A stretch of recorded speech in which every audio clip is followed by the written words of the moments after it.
Instructor Jansen, thanks so much for joining us. Thank you very much for having me. So first of all, the most obvious question, why are we so attracted to these types of stories being recreated? I think there's two obvious things. The first thing is conflict. Conflict is inherently interesting, right?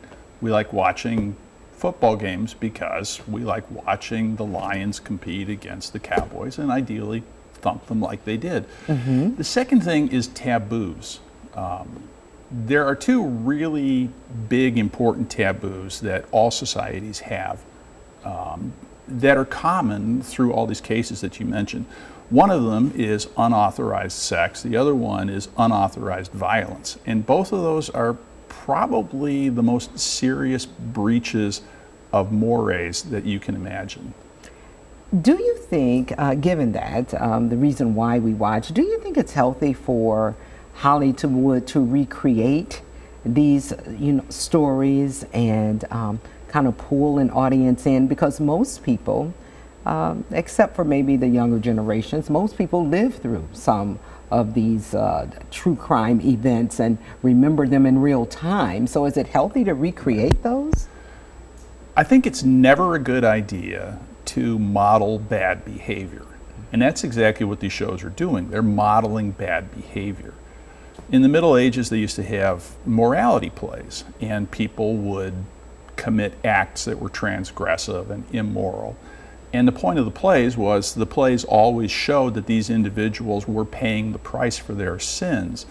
And it was moral instruction for everybody. Look, don't do that, or you will face these moral consequences.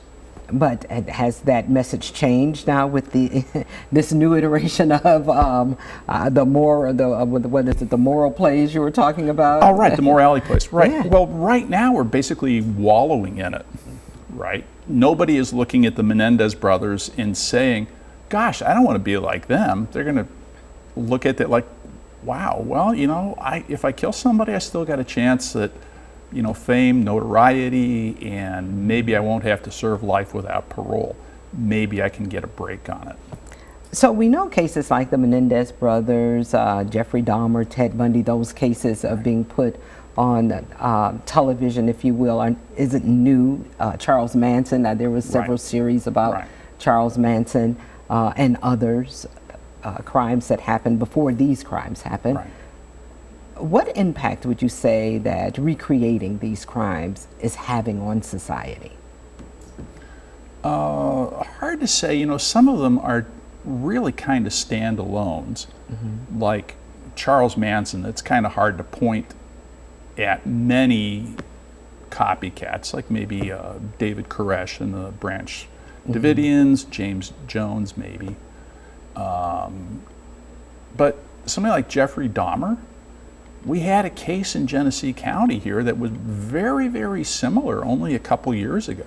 In fact, one of my students at Michigan Flint was a friend of the unfortunate individual who was victimized by this copycat. If you had a clear outcome and the clear villain paying the consequences and you maybe taught a lesson, it might have, some social utility. But as it is, it's really just pretty base entertainment. Yeah, and I know we have to wrap, but I want to ask you about this Menendez case in particular, so if you could give me a quick answer. The Attorney General of California is thinking about re-sentencing or recommending re-sentencing or retrial for the Menendez brothers, basically because of the pressure from the court of public opinion.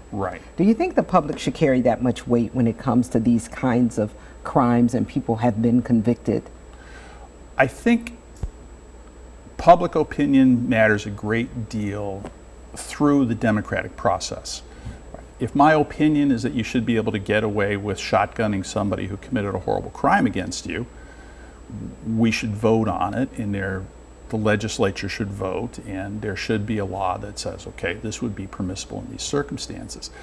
But the thing you don't want to have is mob rule. You don't want to have cases that are tried in the media, rather than we have these laws that were democratically enacted, and these people had a fair trial in front of a jury, and Yeah, let's just avoid that. Let's just like see how many people show up at the protest, and we'll decide based on that.